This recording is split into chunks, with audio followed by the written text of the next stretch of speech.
Halo, Assalamualaikum. Saya Nisa Sekar Pramesti. Salam sejahtera untuk kita semua.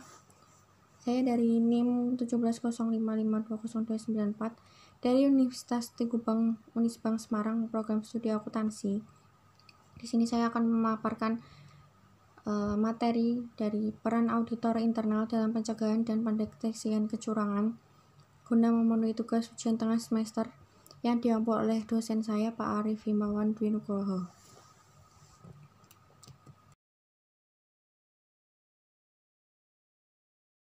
Di sini kita akan membahas 5 materi, yaitu yang pertama fenomena yang berkaitan dengan kecurangan, yang kedua diamond theory, yang ketiga ada komponen pengendalian internal, yang keempat peran auditor dalam mencegah dan pendeteksian kecurangan, mendeteksi keuangan, yang kelima ada kompetensi internal auditor.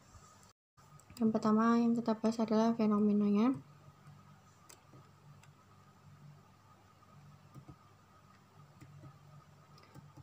Ketika skandal fraud akuntansi menerpa British Telecom dan PwC. Fraud itu tidak pandang bulu, perusahaan besar multinasional pun ikut mengalami fraud. Sejak awal triwulan kedua 2017 telah muncul isu terjadinya fraud akuntansi di British Telecom. Nah, perusahaan raksasa Inggris ini mengalami fraud akuntansi di salah satu lini usahanya di Italia. Sebagaimana skandal fraud akuntansi lainnya, fraud di British Telecom ini berdampak pada akuntan publiknya dan tidak tanggung-tanggung. Kali ini yang kena dampaknya adalah PricewaterhouseCoopers atau PwC yang merupakan kantor akuntan publik ternama di dunia dan termasuk the Big Four. Nah, tentu saja dampak fraud akuntansi ini bukan saja menyebabkan reputasi kantor akuntan publik tersebut tercemar, namun ikut mencoreng profesi akuntan publik. Padahal eksistensi akuntan publik sangat tergantung pada kepercayaan publik pada reputasi profesional akuntan publik. British Telecom ini segera mengganti PwC dengan KPMG. KPMG juga merupakan the Big Four.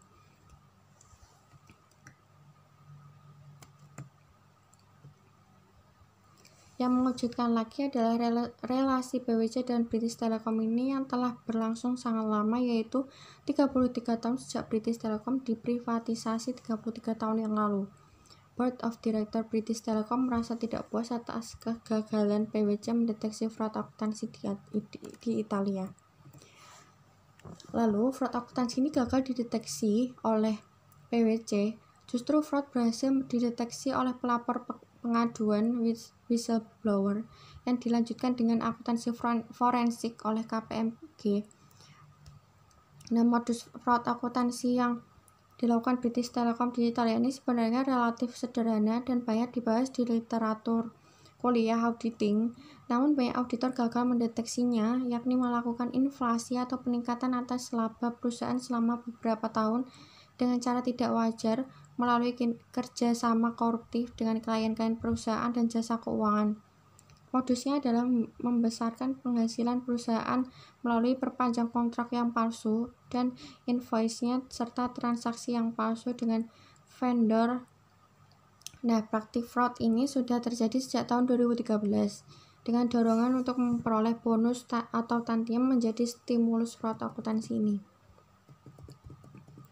Nah, dampak fraud akuntansi ini penggelembungan laba ini menyebabkan British Telecom harus menurunkan GBP 530 juta dan memotong proyeksi arus kas selama tahun ini sebesar GBP 500 juta untuk membayar utang-utang yang disembunyikan atau tidak dilaporkan. Tentu saja British Telecom ini rugi membayar pajak penghasilan atas laba yang sebenarnya tak ada. Nah, skandal fraud akuntansi ini sebagaimana biasanya berdampak kerugian kepada pemegang saham dan investor, di mana harga saham British Telecom anjlok seperlimanya ketika British Telecom mengumumkan koreksi pendapatannya sebesar GBP 530 juta di bulan Januari 2017. Lalu Luis Alvarez selaku eksekutif British Telecom yang membawahi British Telecom Italia pun angkat kaki. Chief Executive Officer British Telecom Gavin Peterson dan Chief Financial Officer Tony Chanmugam dipaksa mengembalikan bonus mereka masing-masing sebesar GBP 340.000 dan GBP 193.000. beberapa pemegang saham British Telecom segera mengajukan tuntutan kerugian class action kepada korporasi karena dianggap telah mengelabui investor dan tidak segera mengumumkan fraud keuangan ini. Saat ini, atas fraud akuntansi tersebut, penegak hukum Italia sedang melakukan proses investigasi terhadap 3 orang mantan eksekutif dan 2 staf British Telecom di Italia. Tuduhan fraud ini dialamatkan kepada Gianluca Chimini, mantan Chief Executive Officer British Telecom di Italia yang dianggap paling bertanggung jawab melanggar tata kelola perusahaan terkait permainan dengan vendor dan kontraknya serta perilaku yang mengintimidasi bawahan.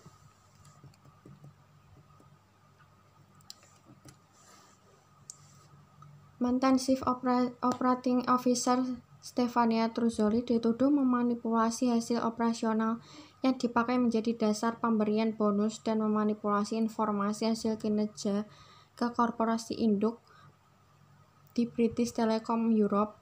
Dan mantan Chief Financial Officer Lucas Bastian ini juga menerima tuduhan karena tidak mampu melaporkan fraud keuangan dan mendorong pegawainya Giacomo Ignanormorte membuat invoice palsu. Luca Torrighini selaku mantan staf yang bertanggung jawab kepada klien pemerintah dan klien besar lainnya dituduh melanggar aturan British Telecom dengan memilih vendor dan menerima pembayaran dari agen British Telecom Italia.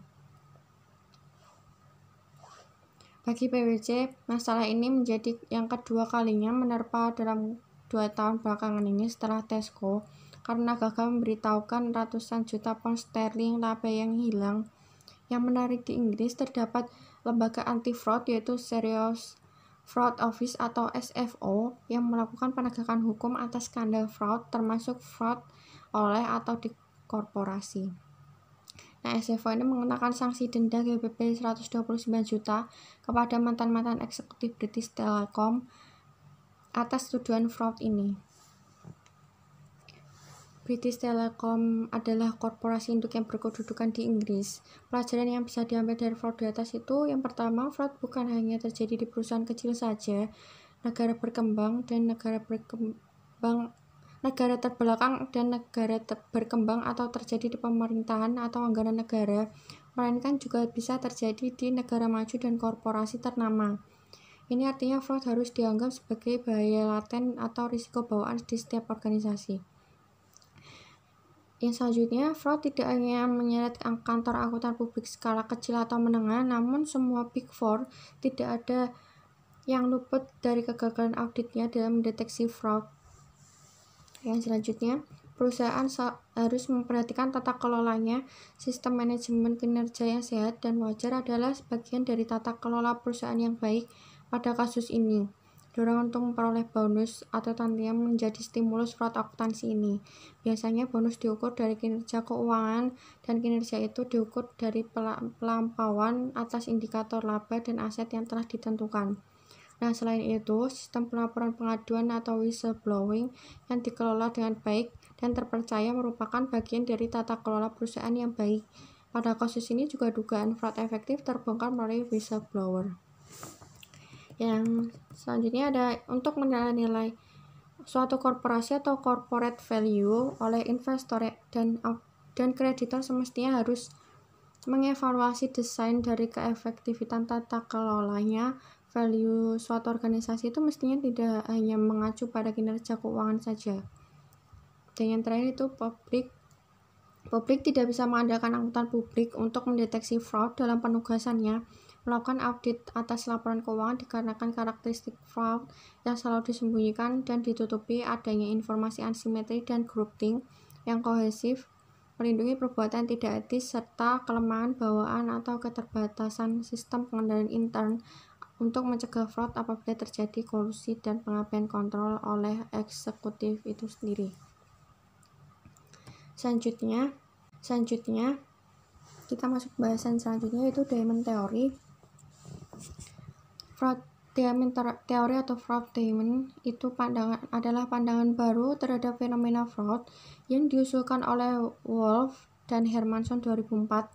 Teori ini adalah bentuk pembaruan dari teori fraud triangle oleh Krejci 1950 yang menambahkan elemen kualitatif yang diyakini memiliki hubungan signifikan dengan tindakan fraud. Jika dalam teori fraud triangle ini, Triangle Krejci 1950, Tuana Kota 2010, menjelaskan bahwa terdapat elemen yaitu insentif atau pressure tekanan, opportunity atau peluang, dan rationalization atau rasionalisasi. Dan di antara tiga elemen tersebut dalam teori fraud diamond mengalami penambahan elemen yaitu capability, capacity, atau kemampuan. Selanjutnya kita akan membahas tentang insentif pressure atau tekanan. Ini dapat didefinisikan sebagai motif dari perilaku seseorang untuk melakukan penyelewengan karena dipicu oleh adanya dorongan yang dirasakan. Nah, pada setiap pelaku itu harus menghadapi beberapa jenis tekanan untuk dapat melakukan penipuan. Tekanan yang dirasakan ini dapat diartikan sebagai motivasi yang menuntun pelaku untuk terlibat dalam perilaku yang tidak etis. Tekanan semacam ini dapat terjadi pada semua pihak di semua tingkatan organisasi dan dapat terjadi karena berbagai alasan.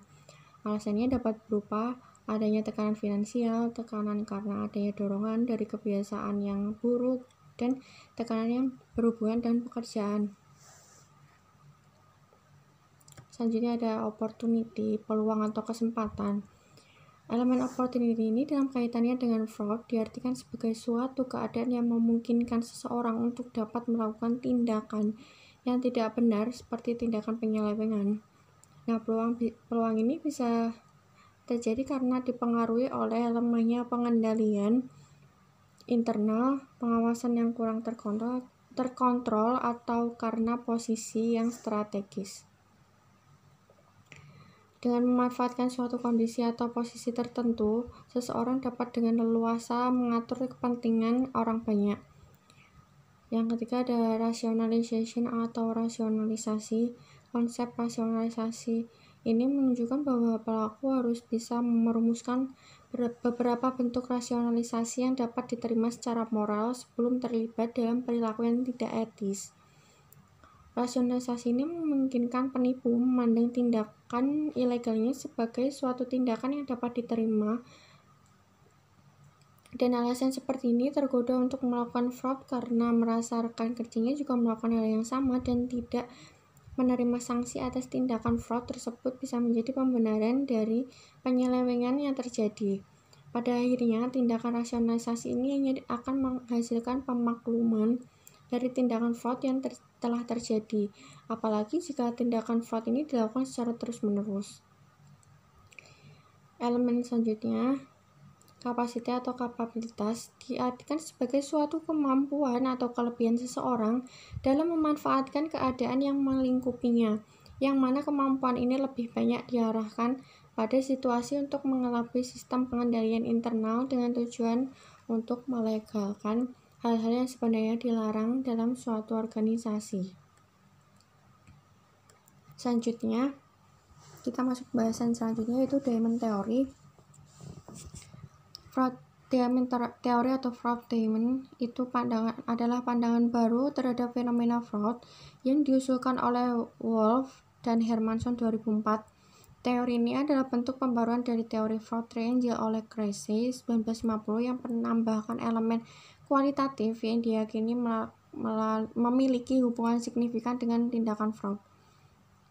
Jika dalam teori fraud triangle ini, Triangle Krejci 1950, Tuana Kota 2010, menjelaskan bahwa terdapat elemen yaitu insentif atau pressure tekanan, opportunity atau peluang, dan rationalization atau rasionalisasi. Dan di antara tiga elemen tersebut dalam teori fraud diamond mengalami penambahan elemen yaitu capability, capacity, atau kemampuan. Selanjutnya kita akan membahas tentang insentif pressure atau tekanan. Ini dapat didefinisikan sebagai motif dari perilaku seseorang untuk melakukan penyelewengan karena dipicu oleh adanya dorongan yang dirasakan. Nah, pada setiap pelaku itu harus menghadapi beberapa jenis tekanan untuk dapat melakukan penipuan. Tekanan yang dirasakan ini dapat diartikan sebagai motivasi yang menuntun pelaku untuk terlibat dalam perilaku yang tidak etis. Tekanan semacam ini dapat terjadi pada semua pihak di semua tingkatan organisasi dan dapat terjadi karena berbagai alasan. Alasannya dapat berupa adanya tekanan finansial, tekanan karena adanya dorongan dari kebiasaan yang buruk, dan tekanan yang berhubungan dengan pekerjaan. Selanjutnya ada opportunity, peluang atau kesempatan. Elemen opportunity ini dalam kaitannya dengan fraud diartikan sebagai suatu keadaan yang memungkinkan seseorang untuk dapat melakukan tindakan yang tidak benar seperti tindakan penyelewengan. Nah, peluang ini bisa terjadi karena dipengaruhi oleh lemahnya pengendalian internal, pengawasan yang kurang terkontrol atau karena posisi yang strategis. Dengan memanfaatkan suatu kondisi atau posisi tertentu, seseorang dapat dengan leluasa mengatur kepentingan orang banyak. Yang ketiga ada rationalization atau rasionalisasi. Konsep rasionalisasi ini menunjukkan bahwa pelaku harus bisa merumuskan beberapa bentuk rasionalisasi yang dapat diterima secara moral sebelum terlibat dalam perilaku yang tidak etis. Rasionalisasi ini memungkinkan penipu memandang tindakan ilegalnya sebagai suatu tindakan yang dapat diterima, dan alasan seperti ini tergoda untuk melakukan fraud karena merasa rekan kerjanya juga melakukan hal yang sama dan tidak menerima sanksi atas tindakan fraud tersebut bisa menjadi pembenaran dari penyelewengan yang terjadi. Pada akhirnya, tindakan rasionalisasi ini hanya akan menghasilkan pemakluman dari tindakan fraud yang telah terjadi, apalagi jika tindakan fraud ini dilakukan secara terus-menerus. Elemen selanjutnya, kapasitas atau kapabilitas diartikan sebagai suatu kemampuan atau kelebihan seseorang dalam memanfaatkan keadaan yang melingkupinya, yang mana kemampuan ini lebih banyak diarahkan pada situasi untuk mengelabui sistem pengendalian internal dengan tujuan untuk melegalkan hal-hal yang sebenarnya dilarang dalam suatu organisasi. Nah, selanjutnya kita akan membahas pengendalian internal.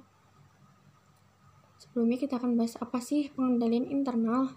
Pengendalian internal adalah proses yang dilakukan atas amanat dari dewan direksi atau manajemen dalam suatu organisasi yang bertujuan untuk melindungi aset perusahaan serta memastikan kepatuhan pada hukum dan peraturan yang berlaku.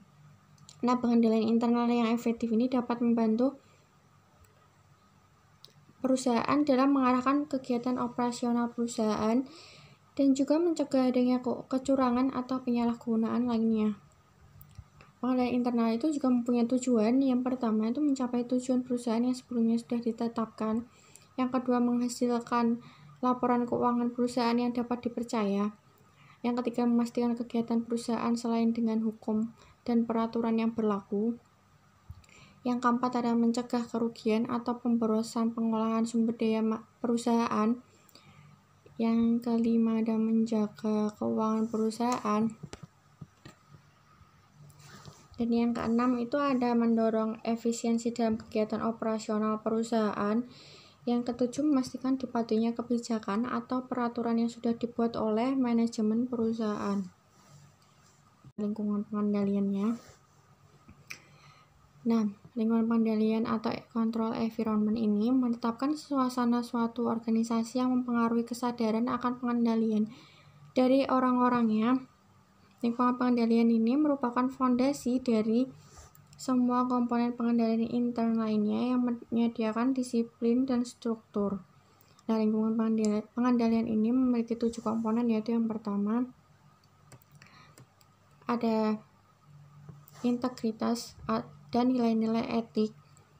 Dalam rangka menekankan pentingnya integritas dan nilai etika, diantaranya semua personel dalam organisasi, CEO, dan anggota manajemen puncak lainnya harus menetapkan suasana melalui contoh mendemonstrasikan integritas dan standar yang tinggi dari perilaku etis. Contohnya, direktur selalu memberi teladan dengan datang tepat pada waktunya, berpakaian rapi, well-trained and well-graduated, Dan yang kedua adalah mengkomunikasikan kepada semua karyawan baik secara verbal maupun melalui pernyataan kebijakan tertulis dan kode etik berperilaku bahwa yang sama diharapkan dari mereka, bahwa setiap karyawan memiliki tanggung jawab untuk melaporkan pelanggaran yang diketahui atau yang mungkin akan terjadi kepada tingkat yang lebih tinggi dalam organisasi dan bahwa pelanggaran akan dikenakan denda. Yang ketiga, memberikan bimbingan moral kepada karyawan yang memiliki latar belakang moral yang kurang baik, yang telah mengakibatkan mereka tidak memperdulikan yang mana yang baik dan mana yang buruk. Yang terakhir itu mengurangi atau menghilangkan insentif dan godaan yang dapat mengarahkan individu untuk melakukan tindakan yang tidak jujur, melawan hukum, dan tidak etis. Komponen yang selanjutnya ada komitmen pada kompetensi. Untuk mencapai tujuan entitas, personel pada setiap tingkatan dalam organisasi ini harus memiliki pengetahuan dan keahlian yang diperlukan untuk melaksanakan pekerjaan mereka secara efektif. Komitmen terhadap kompetensi mencakup pertimbangan manajemen mengenai pengetahuan dan keahlian yang diperlukan untuk mengembangkan kompetensi tersebut. Komponen yang ketiga itu ada falsafah manajemen atau filosofi dan gaya pengoperasian. Filosofi ini merupakan apa yang harus dikerjakan dan apa yang seharusnya tidak dikerjakan oleh organisasi. Sedangkan gaya operasi menentukan ide manajer tentang bagaimana operasi suatu entitas itu harus dilaksanakan. Nah, tindakan, sikap, dan pendekatan dalam pengambilan keputusan oleh manajemen ini sangat mempengaruhi mutu. Pengendalian internal. Banyak karakteristik yang mungkin ditampilkan dalam bagian dari falsafah manajemen dan gaya pengoperasian. Karakteristik termasuk dalam manajemen. Yang pertama ada pendekatan dalam pengambilan dan memantau risiko bisnis. Yang kedua ada mengandalkan pertemuan informal dengan manajer-manajer kunci lawan sebuah sistem formal dari kebijakan tertulis, indikator-indikator kinerja dan laporan pengecualian. Yang ketiga, sikap-sikap dan tindakan-tindakan dalam pelaporan keuangan. Yang keempat ada pemilihan yang konservatif atau agresif dari prinsip-prinsip akuntansi yang tersedia. Yang kelima, kesadaran dan konservatif dalam pengembangan perkiraan akuntansi. Yang keenam, ada pengembangan pengertian terhadap risiko-risiko yang diasosiasikan dengan teknologi informasi. Dan yang terakhir ada sikap-sikap terhadap pemrosesan informasi dan fungsi-fungsi akuntansi dan personel.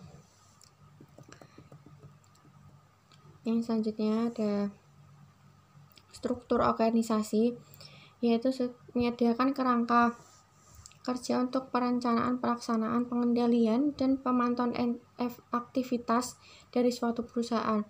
Nah, struktur organisasi ini berkontribusi terhadap kemampuan suatu entitas untuk memenuhi tujuan dengan menyediakan kerangka kerja menyeluruh atas perencanaan, pelaksanaan, pengendalian, dan pemantauan aktivitas suatu entitas. Nah, pada pengembangan struktur organisasi untuk suatu organisasi ini menyangkut perumusan kewenangan dan tanggung jawab serta alur pelaporan yang dituangkan dalam bentuk bagan organisasi. Pembahasan bubuan tersebut diperlukan untuk menilai lingkungan pengendalian organisasi dan dampaknya terhadap efektivitas kebijakan dan prosedur pengendalian. Dan selanjutnya ada Dewan Komisaris atau Direksi dan Komite Audit yang efektif. Dewan Komisaris dan Komite Audit secara signifikan ini mempengaruhi kesadaran akan pengendalian suatu entitas.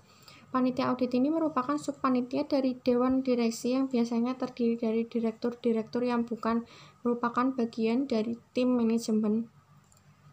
Dewan Komisaris dan Panitia Audit ini adalah orang-orang yang terpercaya dan secara aktif mengawasi akuntansi entitas, kebijakan, dan prosedur pelaporan. Selanjutnya ada pelimpahan wewenang dan tanggung jawab. Pelimpahan wewenang dan tanggung jawab ini merupakan perpanjangan dari pengembangan suatu struktur organisasi. Wewenang dan tanggung jawab mencakup penjelasan mengenai bagaimana dan kepada siapa wewenang dan tanggung jawab untuk semua aktivitas entitas dibebankan. dan harus saling mempengaruhi satu sama lain dalam memberikan kontribusi terhadap pencapaian tujuan entitas dan setiap individu berlangsung. Setiap individu bertanggung jawab atas hal apa? Dengan pembagian wewenang yang jelas, organisasi akan dapat mengalokasikan berbagai sumber daya yang dimilikinya untuk mencapai tujuan organisasi tersebut. Dan yang terakhir, ada kebijakan dan prosedur kepegawaian. Nah, ini agar pengendalian internal efektif adalah penting bahwa kebijakan dan prosedur sumber daya manusia ini yang diterapkan akan menjamin bahwa personel entitas memiliki tingkat integritas, nilai etika, dan kompetensi yang diharapkan. Praktik tersebut mencakup kebijakan perekrutan karyawan dan proses penyeleksian yang dikembangkan dengan baik, orientasi personal baru terhadap budaya dan gaya operasi entitas, kebijakan pelatihan yang mengkomunikasikan peran, perspektif, dan tanggung jawab, tindakan pendisiplinan untuk pelanggaran terhadap perilaku yang diharapkan, pengevaluasian, konseling, dan mempromosikan orang-orang berdasarkan kinerja publik, serta program kompensasi yang memotivasi dan memberikan penghargaan atas kinerja yang tinggi sambil menghindari disinsentif terhadap perilaku etis.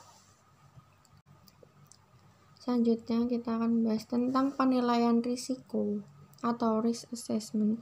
Penilaian risiko ini adalah identitas analisis dan manajemen risiko entitas yang relevan dengan penyusunan laporan keuangan yang disajikan secara wajar sesuai prinsip-prinsip akuntansi yang berlaku umum. Proses penilaian risiko entitas ini harus memperhatikan keadaan serta kejadian internal dan eksternal yang dapat sangat mempengaruhi kemampuannya dalam mencatat, memproses, dan melaporkan data keuangan yang konsisten dengan asersi manajemen dalam laporan keuangan. Nah, semua perusahaan pasti akan menghadapi risiko seperti perubahan permintaan pelanggan, ancaman pesaing, perubahan peraturan, perubahan dalam faktor-faktor ekonomi, dan pelanggaran karyawan terhadap kebijakan dan prosedur kebijakan. Selanjutnya, kita akan membahas aktivitas pengendalian atau control activities. Nah, aktivitas pengendalian ini adalah kebijakan dan prosedur yang dikembangkan oleh manajemen untuk mengantisipasi risiko yang dapat menghalangi entitas mencapai tujuannya. Aktivitas pengendalian ini memiliki berbagai tujuan dan diaplikasikan pada berbagai tingkat organisasionalnya atau fungsional dalam sebuah entitas. Nah, aktivitas pengendalian ini memiliki 5 komponen. Yang pertama ada pemisahan tugas yang memadai. Jadi pemisahan tugas yang memadai ini melibatkan suatu pemastian bahwa individu tidak melaksanakan tugas yang seimbang. Tugas dianggap tidak seimbang dari sudut pandang pengendalian ketika memungkinkan bagi seorang individu untuk melakukan kecurangan dan kemudian menutupinya dan melaksanakan tugas normalnya. Yang komponen yang kedua ada otoritas yang pantas atas transaksi dan aktivitas. Setiap transaksi ini harus disahkan dengan benar jika kendali diharapkan untuk memuaskan. Otoritas umum berarti bahwa manajemen menetapkan kebijakan untuk diikuti oleh organisasi. Nah, otoritas khusus berlaku bagi transaksi individual. Manajemen ini sering enggan menetapkan suatu kebijakan umum tentang otorisasi untuk beberapa transaksi. Komponen yang ketiga itu ada dokumen dan catatan yang memadai. Dokumen atau catatan ini adalah objek fisik di mana transaksi dimasukkan dan diringkaskan. Nah, prinsip relevan untuk merancang dan dalam penggunaan dokumen dan catatan yang sesuai, yaitu dokumen dan catatan itu harus bernomor urut.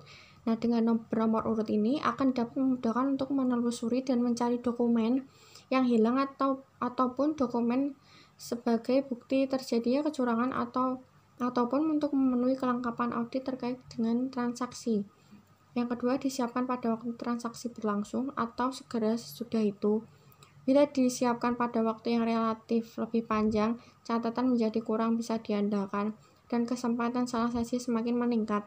Dan yang terakhir, dirancang dengan persiapan yang benar dan dapat digunakan untuk berbagai penggunaan ketika mungkin. Komponen selanjutnya ada pengendalian atas aktiva dan catatan. Pengendalian fisik adalah aktivitas pengendalian yang fokus pada pembatasan jenis akses ke aktiva dan catatannya, yaitu akses fisik langsung dan akses tidak langsung melalui persiapan dan pemrosesan dokumen. Komponen yang terakhir ada pengecekan independen dan pelaksanaan. Review kinerja ini meliputi review dan analisis manajemen terhadap laporan yang mengikhtisarkan secara terinci dari saldo akun seperti akun neraca saldo, laporan pengeluaran kas berdasarkan pelanggan, atau laporan aktivitas penjualan dan laba kotor oleh konsumen atau daerah tenaga penjualan atau lini produk. Terus ada kinerja aktual dibandingkan dengan anggaran, peramalan, atau jumlah periode sebelumnya. Hubungan dari rangkaian data yang berbeda ini seperti data operasi non-keuangan dan data keuangan.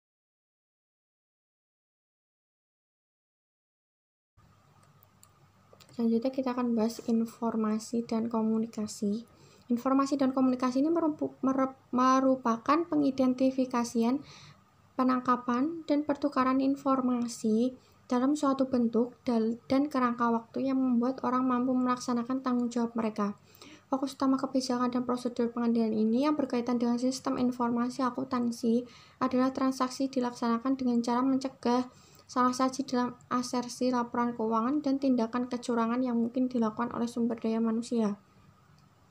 Nah, oleh karena itu, sistem informasi yang efektif dapat memberikan keyakinan yang memadai bahwa transaksi yang dicatat itu atau terjadi adalah yang pertama sah, yang kedua telah diotorisasi, yang ketiga telah dicatat, terus telah dinilai dengan wajar, selanjutnya telah dicatat dalam periode seharusnya, dan yang terakhir telah dimasukkan ke dalam buku pembantu dan telah diringkas dengan benar.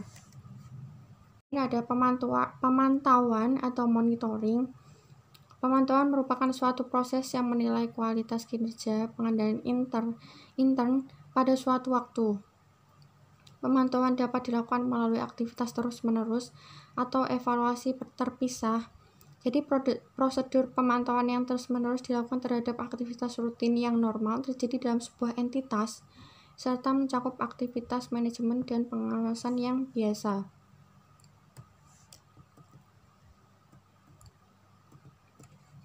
Sebagai contoh, dalam beberapa entitas auditor internal secara teratur itu menyediakan informasi tentang berfungsi tidaknya sistem pengendalian internal dengan berfokus pada evaluasi desain dan operasi pengendalian internal. Nah, evaluasi terpisah ini adalah penilaian periodik atas semua atau sebagian pengendalian internal. Evaluasi tersebut dapat dilakukan oleh personel internal atau oleh pihak luar seperti kantor akuntan publik. Selanjutnya kita akan membahas peran internal auditor dalam mencegah dan mendeteksi kecurangan. Internal auditing adalah suatu penilaian yang dilakukan oleh pegawai perusahaan yang terlatih mengenai ketelitian, dapat dipercayainya efisiensi dan kegunaan catatan-catatan akuntansi perusahaan serta pengendalian intern yang terdapat dalam perusahaan. Tujuannya adalah untuk membantu pimpinan perusahaan manajemen dalam melaksanakan tanggung jawabnya dengan memberikan analisa, penilaian, saran, dan komentar mengenai kegiatan yang diaudit. Dan untuk mencapai tujuan tersebut, internal auditor itu melakukan kegiatan-kegiatan berikut. Yang pertama itu menelaah dan menilai kebaikan, memadai tidaknya, dan penerapan sistem pengendalian manajemen, struktur pengendalian intern, dan pengendalian operasional lainnya, serta mengembangkan pengendalian yang efektif dengan biaya yang tidak terlalu mahal. Yang kedua, memastikan ketaatan terhadap kebijakan, rencana, dan prosedur-prosedur yang telah ditetapkan oleh manajemen. Yang ketiga, memastikan seberapa jauh harta perusahaan dipertanggungjawabkan dan dapat dilindungi dari kemungkinan terjadinya segala bentuk pencurian, kecurangan, dan penyalahgunaan. Yang keempat, ada memastikan bahwa pengolahan data dapat dikembangkan dalam organisasi dapat dipercaya. Yang kelima, menilai mutu pekerjaan setiap bagian dalam melaksanakan tugas yang diberikan oleh manajemen. Yang terakhir adalah menyarankan perbaikan operasional dalam rangka meningkatkan efisiensi dan efektivitas. Selanjutnya, kita akan membahas kompetensi internal auditor. Nah, dalam menunjang kinerjanya, auditor itu harus memiliki kompetensi yang memadai untuk melaksanakan pekerjaannya sebagai sebuah hubungan cara-cara setiap individu memanfaatkan pengetahuan, keahlian, dan perilakunya dalam bekerja. Kompetensi ini diwujudkan dalam kinerja, jadi kompetensi dapat dihubungkan ke hal-hal yang berkaitan dengan jenis tugas kontekstual tertentu, yakni berkenaan dengan apa yang harus dikerjakan dan sebagus apa pekerjaan itu yang dilakukan. Dan di sini ada 5 karakteristik yang membentuk kompetensi. Yang ada pengetahuan, keterampilan, konsep diri dan nilai-nilai, karakteristik pribadi, dan juga motif. Di sini saya akan membahas satu-satu diantaranya. Yang pertama ada pengetahuan. Pengetahuan itu, faktor pengetahuan itu meliputi masalah teknis, administratif, proses kemanusiaan, dan sistem. Yang kedua ada keterampilan, itu merujuk pada kemampuan seseorang untuk melakukan suatu kegiatan. Yang ketiga ada konsep diri dan nilai-nilai, itu merujuk pada sikap, nilai-nilai, dan citra diri seseorang, seperti kepercayaan seseorang bahwa dia bisa berhasil dalam suatu situasi. Yang keempat ada karakteristik pribadi, merujuk pada karakteristik fisik dan konsistensi tanggapan terhadap situasi atau informasi seperti pengendalian diri dan kemampuan untuk tetap tenang di bawah tekanan. Yang kelima ada motif. Ini merupakan emosi, hasrat, kebutuhan psikologis atau dorongan-dorongan lain yang memicu tindakan. Nah, berdasarkan definisi di atas itu, kompetensi dapat disimpulkan sebagai segala sesuatu yang dimiliki oleh seseorang berupa pengetahuan, keterampilan, dan pengalaman serta faktor-faktor internal individu lainnya untuk dapat mengerjakan suatu pekerjaan. Komponen kompetensi auditor internal yang tidak terpisahkan menurut Mulyadi itu berupa pendidikan dan pengalaman. Nah, kompetensi ini diperoleh melalui pendidikan dan pengalaman. Untuk anggota seyogianya tidak menggambarkan dirinya memiliki keahlian atau pengalaman yang tidak mereka punyai. Dalam semua penugasan dan dalam semua tanggung jawabnya, setiap anggota harus melakukan upaya untuk mencapai tingkatan kompetensi yang akan meyakinkan bahwa kualitas jasa yang diberikan memenuhi tingkat profesionalisme tinggi seperti disyaratkan prinsip etika. Nah, untuk pemerintah ini mensyaratkan pengalaman kerja sekurang-kurangnya 3 tahun sebagai akuntan dengan reputasi baik di bidang audit. Bagi akuntan yang ingin memperoleh izin praktik dalam profesi akuntan publik. Selain itu, untuk meningkatkan kompetensi profesional menurut Java dan Sumiati dapat dibagi menjadi 2 fase terpisah, yaitu yang pertama, pencapaian kompetensi profesional. Pada pencapaian kompetensi profesional ini pada awalnya memerlukan standar pendidikan umum yang tinggi, diikuti oleh pendidikan khusus, pelatihan dan ujian profesional dalam subjek-subjek yang relevan, dan pengalaman kerja. Hal ini harus menjadi pola pengetahuan yang normal untuk anggota.